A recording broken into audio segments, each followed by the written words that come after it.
નાગરિકોની સુરક્ષા અને જાગૃતિ અંગે સુરતની ગ્લોબલ ટેક્સટાઇલ માર્કેટ ખાતે ઓપરેશન શિલ્ડ મોકડ્રીલ યોજાઈ.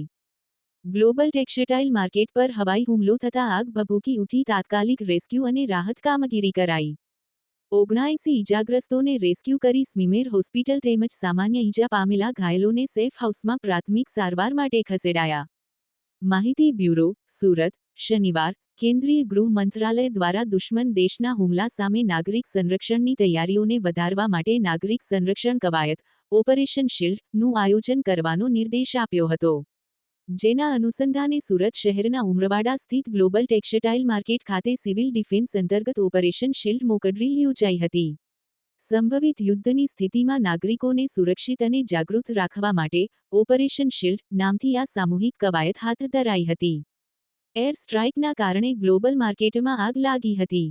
ઇમરજન્સી ઓપરેશન ખાતેથી ફાયર, 108 એમ્બ્યુલન્સ તથા પોલીસ સહિતના વિભાગોને તત્કાલ ઘટનાસ્થળે પહોંચવાનો નિર્દેશ અપાયો હતો. આગ થોડા જ સમયમાં વિકરાળ બની હતી.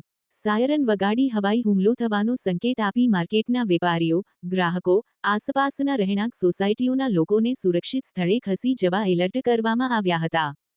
તાત્કાલિક ઘટનાસ્થળે પહોંચી ફાયર ફાઇટરોએ પાણીનો મારો ચલાવી આગ બુઝાવવાના પ્રયાસો શરૂ કર્યા હતા. 108 અને સ્મીમેર હોસ્પિટલની એમ્બ્યુલન્સો ઘટનાસ્થળે પહોંચીને હવાઈ હુમલામાં ઘાયલ થયેલા ઇજાગ્રસ્તોને નજીક આવેલી સ્મીમેર હોસ્પિટલમાં ખસેડ્યા હતા. ફાયર તેમજની ટીમ દ્વારા તત્કાલ રેસ્ક્યુની કામગીરી હાથ ધરાઈ હતી. સિવિલ ડિફેન્સ વોલન્ટિયરોની ટીમે માનવ સાંકળ બનાવવા તેમજ ઇજાગ્રસ્તોને સ્ટ્રેચર પર લાવી તત્કાલ સારવાર માટે જોડાયા હતા.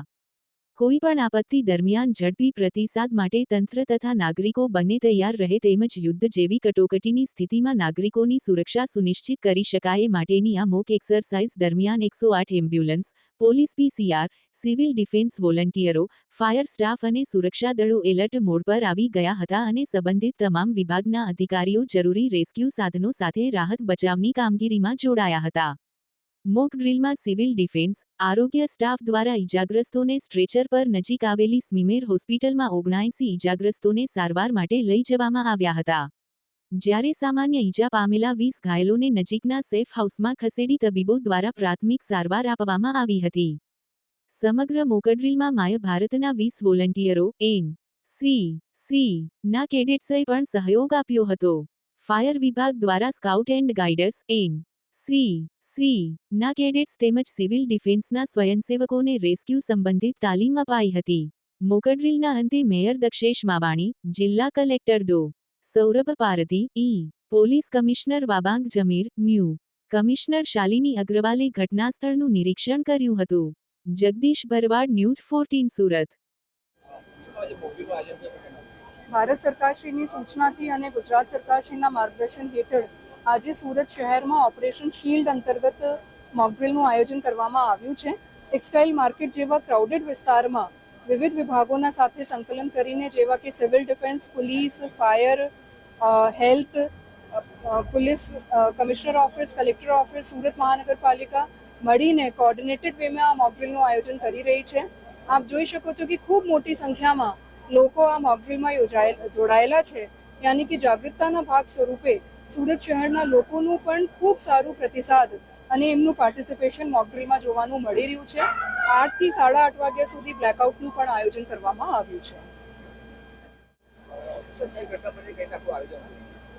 આજે સુરત ખાતે ઓપરેશન શિલ્ડના ભાગરૂપે એક મોકડ્રીલનું આયોજન કરવામાં આવેલું છે.